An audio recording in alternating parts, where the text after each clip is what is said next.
latest geocaching clue indicates that Kevo went to the Noah Mountain. So right over here, we're gonna take a right at that blue building and go all the way up to the top of the mountain. And it looks kind of boring. I don't see anything interesting here. This is just a boring place with nothing to see. Oh my god! That's Kevo. Oh no, I think he fell off of the mountain while he was geocaching. Oh, we've got to go down there and check. Kevo, buddy, you okay? It's Kevo Waltine, all right. And yeah, he's dead. He is, like, definitely dead. Died while geocaching. But at least he died doing what he loves. Oh no. I don't like that. I don't like that. Okay, let's just leave. Let's just leave this area. Let's leave. Tell the police that Kevo died. I'm sure they'll want to know. I reported Kevo's death to the police. I didn't tell them anything else though, since I still have some stones left unturned. Specifically, we need to figure out what's going on with Verona. Maybe now that Kevo is dead, she will feel like talking to us. So hey Verona, it might interest you that Kevo Waltine is dead. He is? How did it happen? I'm not quite sure. I didn't expect him to go yet. So, you did know him after all! Last time we talked to him, she was pretending she had no idea who Kevo is, and she has no idea who Pierre is either. Yes, I met him through Pierre. Pierre Niemann, that is. So was Kevo one of your clients? Oh no, but Pierre was. I used to lend money to Kevo. For his gambling? Exactly. He was quite desperate at times. He sent me this photo recently. So check out this photo. It's a photo. I only need one more loan. I've got loads of money coming in soon, and I'll be able to pay back the earlier loans. Kevo. So can I keep this photo? Sure. I don't need it. Thank you. You've been an enormous help. I'm kind of surprised that Carol doesn't mention, oh, by the way, you're blackmailing Pierre the politician? She should probably tell Verona that the Pierre the politician wants her murdered to end the blackmail. That is also something very important. Anyway, here we have this. You might remember this. This is in the holiday house. Keep in mind, this picture is upside down. Or at least this thing is upside down. So we want to recreate that image upside down. So it's going to be purple on bottom, yellow on top, and then green and purple like that. So here is Kevo's cell phone. The cell phone he was using to communicate with Pierre. So let's check out these messages. Kevo, it seems that anyone can listen to anything nowadays, so I'm sending secret messages via text. Yeah, nobody will think to look up text conversations. Okay, right, the phone seems to be working. I suggest you keep the phone in the safe I got you. Actually, I was gonna hide the phone in this box over here, so it could be a good end-of-game challenge. Whatever. Here's my offer regarding Verona 4s. 20,000 if you kill her forever, and I'll wipe out all of your debt. You chump-created charlatan! If you want anyone killed, you'll have to take care of it yourself. But hey, since you're in the middle of being blackmailed, I don't mind if I blackmail you myself. I'll take that 10,000, not to tell the police about your little murder proposition. This text message will be proof. Yeah, and it will definitely end your pathetic career, once and for all. So that's interesting. Like, we never met Kevo. We met him just a few minutes ago. He apparently, he had a gambling problem, yeah, but it sounds like he was a nice guy who refused to break the law. So good for him for standing up to the powerful politician. You are going the same way as Kevo now. Ah! Oh no, it's you. Oh no. I figured you were responsible for his death. He just needed a slight push down that mountain. He would have been ashamed to waste that opportunity. So, he was threatening to expose your plans to kill Verona. I had to get her out of the way. She had those photos that would destroy me. So now I have to take out both, you and Verona. I've got you cornered now.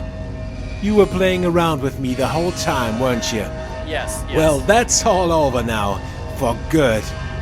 So now I have to take out both. When I pretended to think that you were handsome, yes, that was just acting. You're not handsome. So You're now quite I have ugly, to take and out let me both. throw some You bentonite and in Verona. your face. What was that? Bentonite. Where did you go?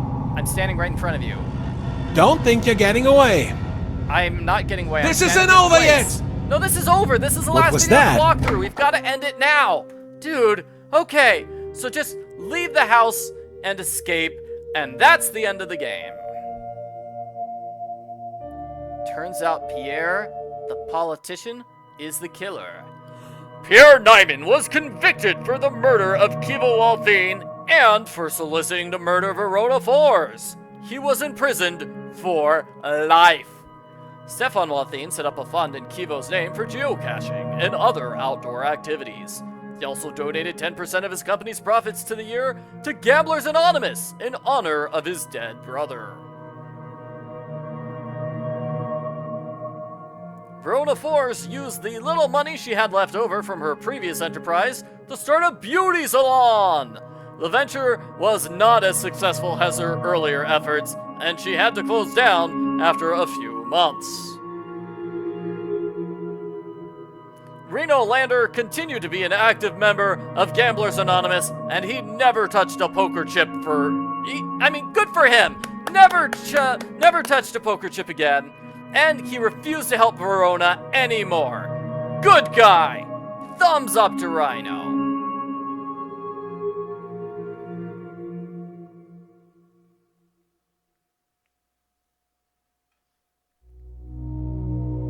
I've played enough silly games now for this summer.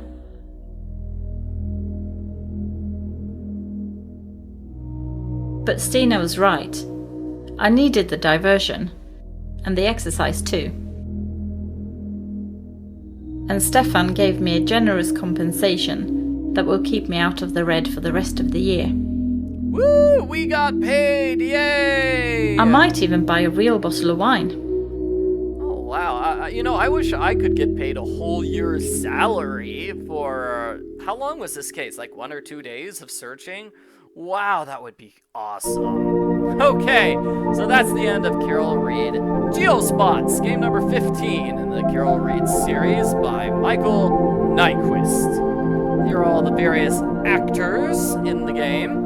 So what do I think of this game? I liked it a lot better the second time around. The first time I played this game, I had a lot of trouble, especially with those geocache puzzles, because I kept trying to look everywhere and was missing stuff, because a lot of those locations were really big and the geocaches are kind of small, especially the barn. Oh man, it took me like 20 minutes to get through the barn, and it really sort of slowed down the game for me, especially because I would miss things.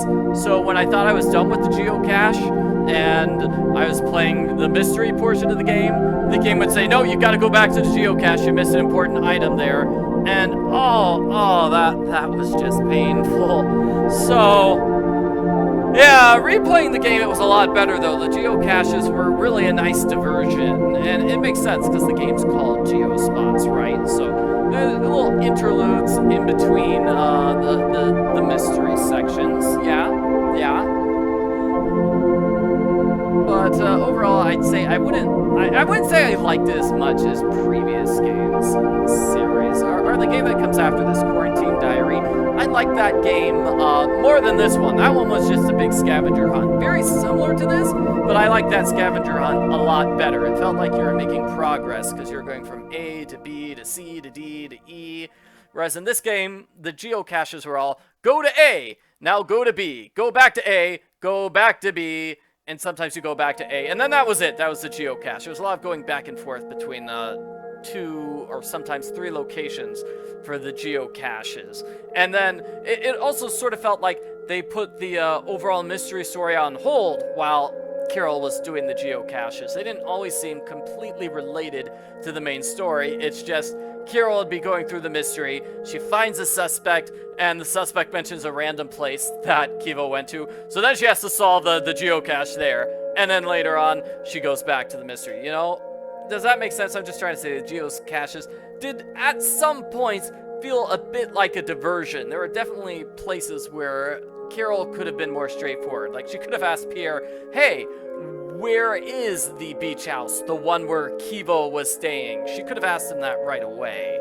Or, you know, when she was talking to Verona, she could have confronted Verona about the fact that she was blackmailing Pierre right away. You know, she didn't have to wait until this video to confront Verona. But overall, I'd still say it's a good game. Thank you very much for watching my walkthrough. You know, if you like this, I'd recommend subscribing to my channel or watching my walkthroughs for the other Carol Reed games. I have played every single game in the Carol Reed series now, and I'd also heartily recommend purchasing this game from Michael Nyquist. Support this great indie game developer. The website is MDNA Games. That's MDNA Games. Bye, everybody.